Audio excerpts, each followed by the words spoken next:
Class 11 accountancy.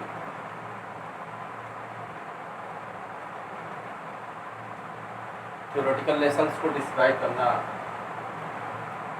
Impossible है, इसलिए जो प्रैक्टिकल लेसन्स है उनके बारे में या अकाउंटेंसी के बारे में यहाँ पे कुछ बताने जा रहे हैं। मोस्टली अकाउंटेंसी में 5 फैक्टर्स काम करते हैं। अगर ये 5 फैक्टर्स के बारे में आपने अच्छी तरह से समझ लिया तो पूरी अकाउंटेंसी पढ़ी जा सकती है। वो 5 फैक्टर्स क्या हैं? First, expense.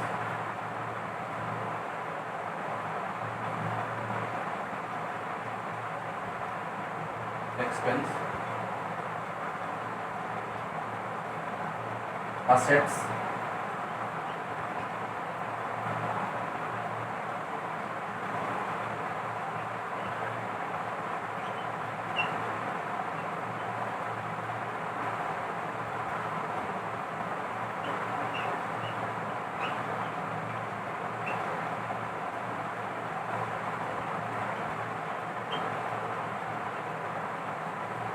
ये 5 फैक्टर्स हैं। एक्सपेंस, असेट्स, कैपिटल, लायबिलिटी और इनकम। इन 5 फैक्टर्स पे पूरी अकाउंटेंसी डिपेंड करती है। एक्सपेंस क्या चीज़ होते हैं, असेट्स क्या होती है, कैपिटल क्या होती है, लायबिलिटी क्या होती है और इनकम क्या होती है, इसके बारे में आगे बता रहा है।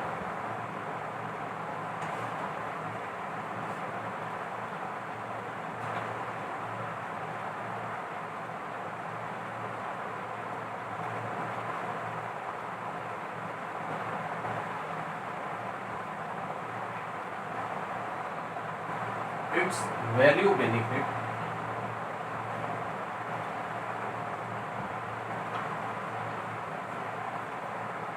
has been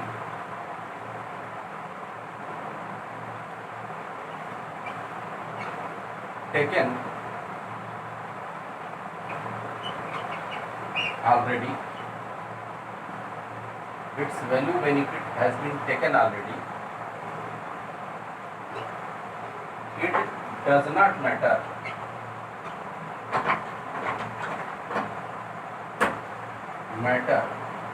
that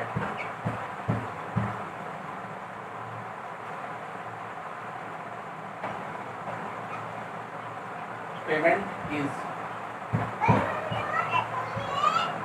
made or expense. Its value benefit has been taken already or before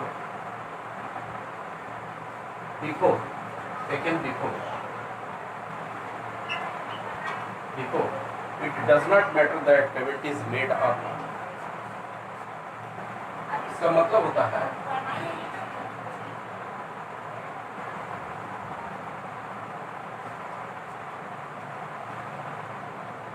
इसके मूल्य के बराबर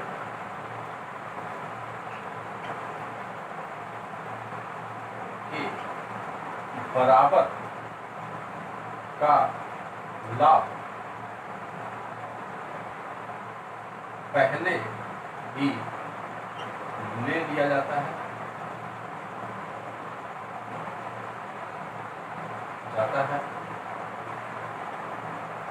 यह कोई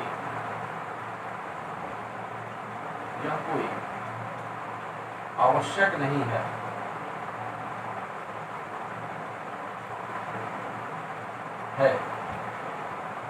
कि भुगतान किया है या नहीं। भुगतान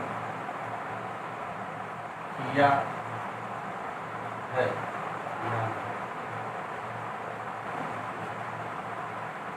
इंग्लिश वर्जन और हिंदी वर्जन। इसके मूल्य के बराबर का लाभ पहले ही ले लिया जाता है, यह कोई आवश्यक नहीं है भुगतान किया है या नहीं। ये एक्सपेंस की पूरी सफिशिएंट डिफिनेशन है, इसको इरेज करते हैं।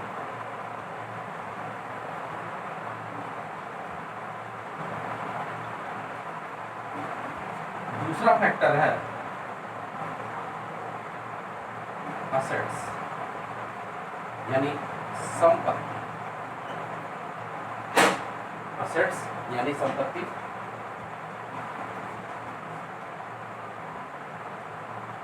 It's value benefit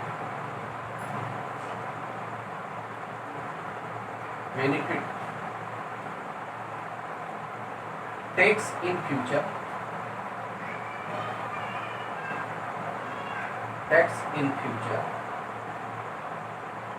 that is assets, संपत्ति।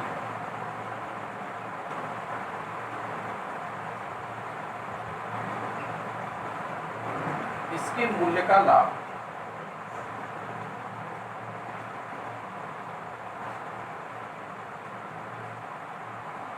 भविष्य में लिया जाता है।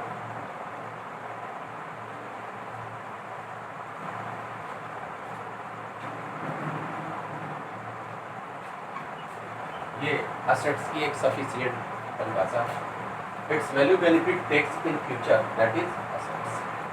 इसके मूल्य का लाभ भविष्य में लिया जाता है, ये हमारी असेट्स कहलाती है। तीसरा है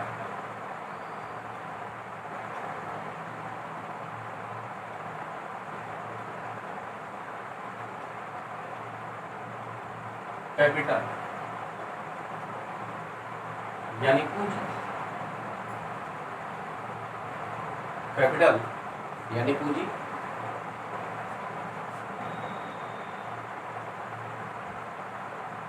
Which part of the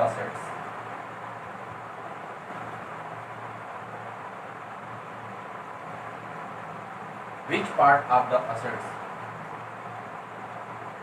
the proprietor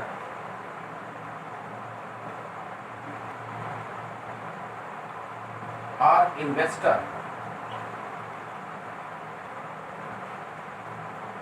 claim? Which part of the assets the proprietor or investor claim? That is called capital.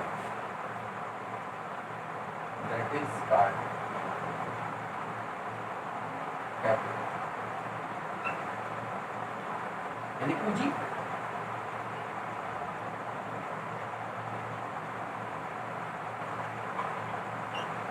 संपत्ति के जितने हिस्से पर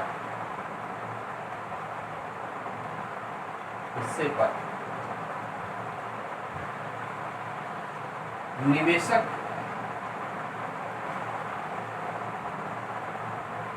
या मालिक स्वामी दावा करता है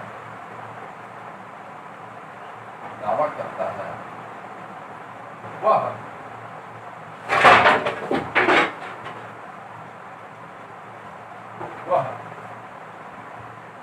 पूंजी कहलाती है।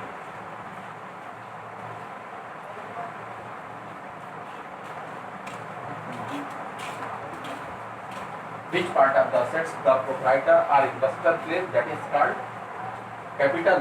पूंजी संपत्ति के जितने हिस्से पर निवेशक या मालिक स्वामी दावा करता है वह पूंजी होती है। यह हमारा तीसरा फैक्टर। हम चौथे की बात करेंगे।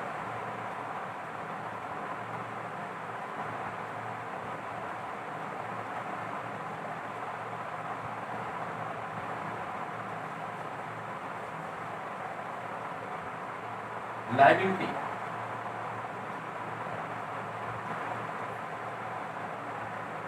यानी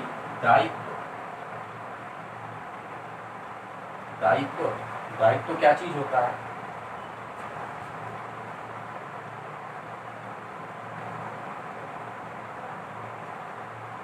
Which part of the assets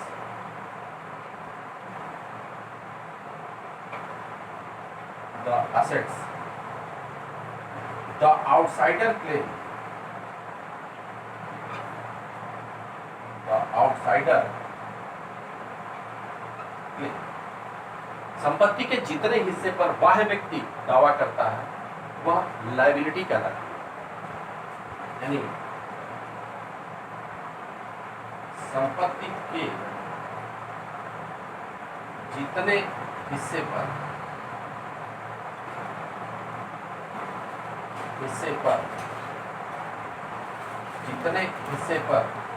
बाह्य व्यक्ति दावा करता है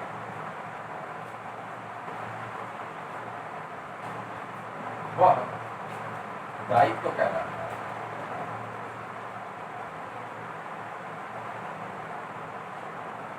कहलाता है। Which part of the assets the outsider claim, संपत्ति के जितने हिस्से पर बाह्य व्यक्ति क्लेम करता है वह दायित्व कहलाता है। ये बातें समझ में आ रही होंगी। अब ये हमारा चौथा फैक्टर था। हम पांचवें फैक्टर की तरफ जाएंगे। हमारा पांचवा फैक्टर है income.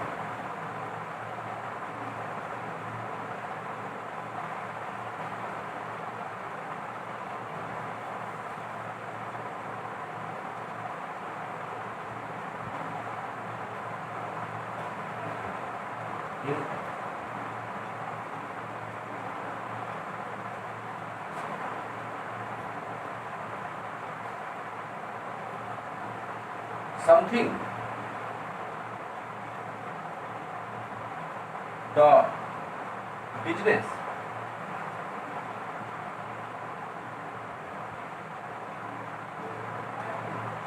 sold as goods or service render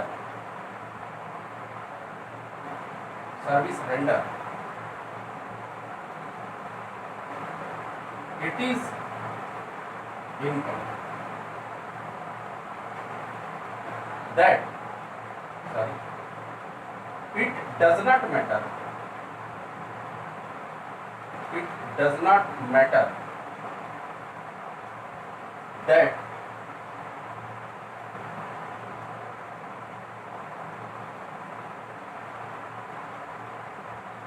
payment is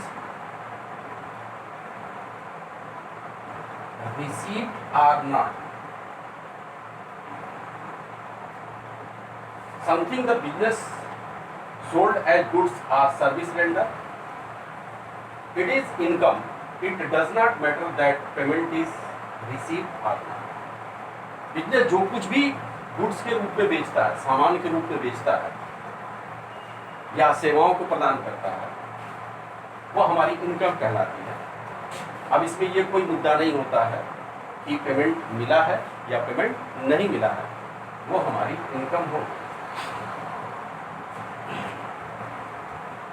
आय, व्यवसाय जो कुछ भी माल के रूप में बेचता है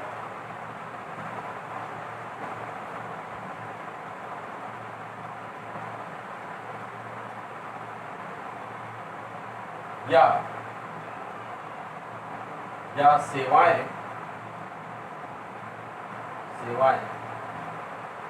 प्रदान करता है, वह आय कहलाती है।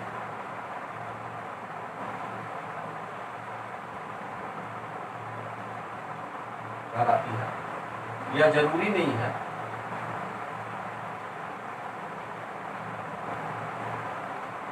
आवश्यक नहीं है कि पैसा मिला है कि नहीं, या कोई जरूरी नहीं है कि पैसा मिला है कि नहीं।